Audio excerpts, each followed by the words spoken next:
اللہ کے رسول صلی اللہ علیہ وسلم نے فرمایا لا تسوّن صفوفکم، تم اپنی صفوں کو نماز میں درست رکھا کرو، برابر کیا کرو۔ او لا یخالفن اللہ بین وجوہکم، وگرنہ اللہ تعالی تمہارے دلوں میں مخالفت ڈال دے گا۔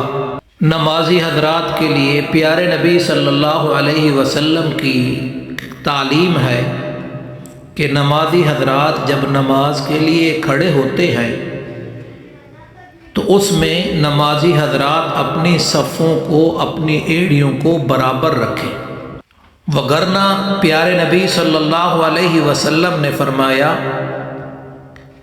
کہ کہیں ایسا نہ ہو کہ اللہ تعالیٰ تمہارے دلوں میں اختلاف پیدا کر دے۔ فرمایا لا تسوّن صفوفکم، تم اپنی صفوں کو برابر کرو۔ بعض علماء کہتے ہیں کہ صفیں برابر رکھنا، ایڑیاں برابر رکھنا، صفوں کو سیدھا کرنا یہ واجب ہے، لیکن جمہور علماء کا خیال اور مذہب یہی ہے کہ ایڑیاں سیدھی رکھنا، صفوں کو برابر کرنا یہ نماز کی سنن میں سے ہے، جس کی پیارے نبی صلی اللہ علیہ وسلم نے تاکید فرمائی۔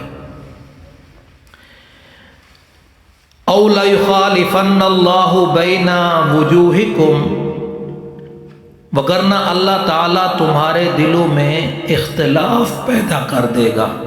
ایک اور روایت میں آتا ہے، ریاض الصالحین میں ہے، مسند احمد کی روایت، او لتطمس الوجوہ، کہیں ایسا نہ ہو کہ اللہ تعالیٰ تمہارے چہرے کو مسح کر دے۔ یہ صحیح ہے، ان کی روایت ہے۔ صحیح مسلم میں ہے، حضرت نعمان بن بشیر رضی اللہ تعالی عنہما فرماتے ہیں پیارے نبی صلی اللہ علیہ وسلم صفوں کو اس طرح درست فرمایا کرتے تھے کأنما یسوی بہ القداح، گویا کہ ہماری ایڑیوں سے تیر سیدھے کیے جائیں۔ اور حدیث میں یہ بھی آتا ہے خارج یومن، آقا صلی اللہ علیہ وسلم ایک دن گھر سے نکلے، حتی کاد ان یکبر، قریب تھا کہ آقا صلی اللہ علیہ وسلم نماز کی تکبیر کہتے، تکبیر تحریمہ کہتے، نماز شروع کرتے۔ فرآ رجلا بادیا صدرہ، دیکھا کہ ایک آدمی کا سینہ، یہ چھاتی اور سینہ آگے نکلا ہوا تھا۔ آقا صلی اللہ علیہ وسلم نے فرمایا عباد اللہ، اے اللہ کے بندو، لا تسوّن صفوفکم، اپنی صفوں کو سیدھا کرو، او لا یخالفن اللہ بین وجوہکم، وگرنہ اللہ تعالیٰ تمہارے دلوں کے درمیان اختلاف ڈال دے گا۔ کتنی سخت وعید ہے۔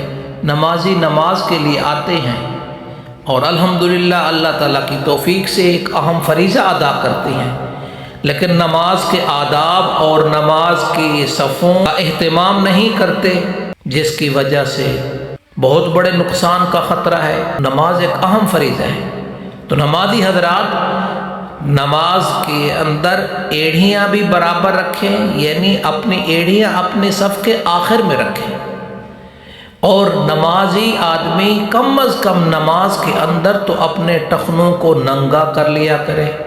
نمازی آدمی نماز کے اندر ٹخنوں کو ضرور ننگا کر لیا کرے۔ اللہ تعالی خشوع خضوع والی نماز نصیب فرمائے۔ اللہ تبارک و تعالی ہماری نماز کو جاندار بنائے۔ پھر جب نماز جاندار ہوگی تو انشاءاللہ الرحمن زندگی شاندار ہوگی۔ اللہ تعالیٰ آپ کو اور آپ کے بیماروں کو صحت کاملہ نصیب فرمائے۔ اللہ تعالیٰ آپ حضرات کو، آپ کے اہل و عیال کو، تمام سامعین، ناظرین، حاضرین کو دونوں جہانوں کی عزت نصیب فرمائے، دونوں جہانوں کے لحاظ سے صراط مستقیم نصیب فرمائے۔